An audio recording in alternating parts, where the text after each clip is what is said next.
দিনটা শুরু হলো একদম ফ্রেশ হয়ে সোজা ব্রেকফাস্ট টেবিলে।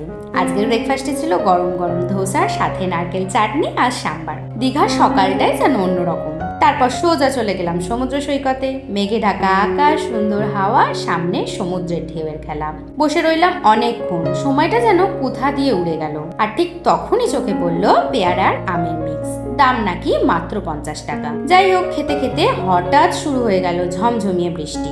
আমি আর সেই ফলের বাটি হাতে নিয়েই দৌড় শুরু রুমের দিকে।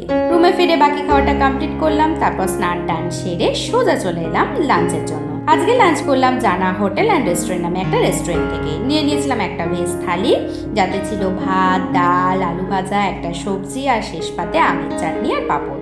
আর সাথে নিয়েছিলাম একটা ডিমের কারি। বিশ্বাস করো, খাওয়ার স্বাদটা ছিল একদম পুরো ঘরোয়া খাবারের মতো।